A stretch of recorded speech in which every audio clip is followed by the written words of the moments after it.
দু সপ্তাহ ধরে হয়েছিল হাসপাতালে হুমকি সংস্কৃতির অভিযোগের শুনানি। ৫৯ জন অভিযুক্তের বিরুদ্ধে সাক্ষ্য গ্রহণ করেছিল তদন্ত কমিটি। মোট ১৪ দফা অভিযোগের ভিত্তিতে সেই কমিটির রিপোর্টের প্রেক্ষিতে এবার কড়া ব্যবস্থা নিতে চলেছে আরজিকর মেডিকেল কলেজ কাউন্সিল। শনিবার ৮.৫ ঘন্টার বৈঠক শেষে সামনে এসেছে কাউন্সিলের সিদ্ধান্ত সম্বলিত নির্দেশনামা, যাতে ৫৯ জনের মধ্যে ১০ জনকে আরজিকর মেডিকেল থেকে বহিষ্কারের ঘোষণা করা হয়েছে। ৭২ ঘন্টার মধ্যে পাকাপাকিভাবে হোস্টেলও ছাড়তে হবে এই ১০ জনকে। এছাড়াও আরও ৪৩ জনকে হোস্টেল থেকে স্থায়ীভাবে বহিষ্কারের সিদ্ধান্ত নেওয়া হয়েছে। একই সঙ্গে আরও ৬ জনকে সতর্ক করার সুপারিশ করেছে কলেজ কাউন্সিল। জুনিয়র চিকিৎসকদের দাবি, হুমকি সংস্কৃতির বিরুদ্ধে তাদের লাগাতার আন্দোলনের প্রাথমিক জয়। ছাত্র, ইন্টার্ন, চিকিৎসক পুরো মিলে যাদের নামে ১০ জন অভিযোগ ছিল, যে টোটাল ৫৯ জনের যে অভিযোগ ছিল, 4 জায়গা থেকে 10 জনের ক্ষেত্রে সম্পূর্ণরূপে কলেজ থেকে এক্সপেল করা হয়েছে। এর পাশাপাশি হোস্টেল থেকে বার করে দেওয়া হয়েছে। বিভিন্ন জনের বিরুদ্ধে সেক্সুয়াল হ্যারাসমেন্ট থেকে শুরু করে বিভিন্ন রকমের অভিযোগ ছিল। সেই অভিযোগগুলোর জন্য ইন্টারনাল কমপ্লেন কমিটির কাছে তার রেকমেন্ডেশন গেছে। সেক্সুয়াল যাদের হ্যারাসমেন্টের যে যাবতীয় অভিযোগ ছিল, সেই অভিযোগগুলোর বিরুদ্ধে সুনির্দিষ্ট প্রক্রিয়া ইন্টারনাল কলেজ আইসিসি নিচ্ছে। এর পাশাপাশি আমরা এদের রেজিস্ট্রেশন ক্যান্সেলেরও দাবি রেখেছি। আরজিকর মেডিকেলে চিকিৎসকের ধর্ষণ খুনের পর যে বিষয়টি আলোচনা এবং বিতর্কের কেন্দ্রবিন্দুতে তা হল থ্রেট কালচার বা হুমকি সংস্কৃতি, যার বিরুদ্ধে গর্জে উঠেছেন ডাক্তারি পড়ুয়ারা। আরজিকর কাণ্ডের পর রাজ্যের একের পর এক সরকারি মেডিকেল কলেজ থেকে আসতে শুরু করে এই অভিযোগ। ভাইরাল হয় হুমকি শাসানির একাধিক অডিও ক্লিপ। সেই সব অভিযোগের তদন্ত করে বিশেষ তদন্ত কমিটি গঠন করা হয়। কমিটির কাছে অভিযোগ জমা পড়ে ৫৯ জনের বিরুদ্ধে। ২ সপ্তাহ ধরে অভিযুক্ত এবং অভিযোগকারীদের বক্তব্য শোনার পর মঙ্গলবার আরজিকর মেডিকেলের অধ্যক্ষ মানস বন্দ্যোপাধ্যায়ের কাছে রিপোর্ট পেশ করে বিশেষ তদন্ত কমিটি। সূত্রে খবর, ৪০ জনের বিরুদ্ধেই থ্রেট কালচারে স্পষ্ট তথ্য প্রমাণ মিলেছে। ১৪ জনের বিরুদ্ধে আংশিকভাবে থ্রেট কালচারের প্রমাণ মিলেছে।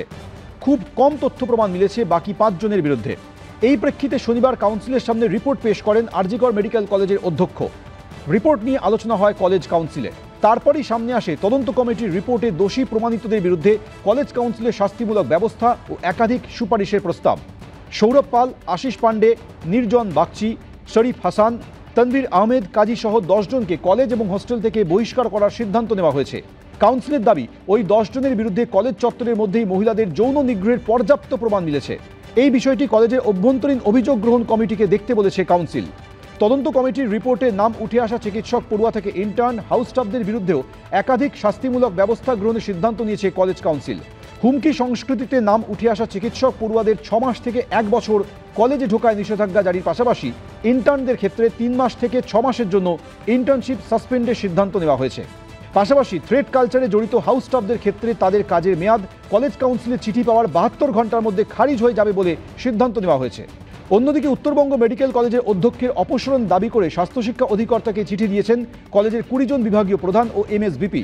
তাদের অভিযোগ, পরীক্ষা দুর্নীতি সহ একাধিক অভিযোগ উঠলেও তার বিরুদ্ধে তদন্ত হয়নি বলে অভিযোগ। সেই ইস্যুতে শনিবার যাদবপুর বিশ্ববিদ্যালয়ে আলোচনায় বসেন উত্তরবঙ্গ মেডিকেল কলেজের প্রাক্তনীরা।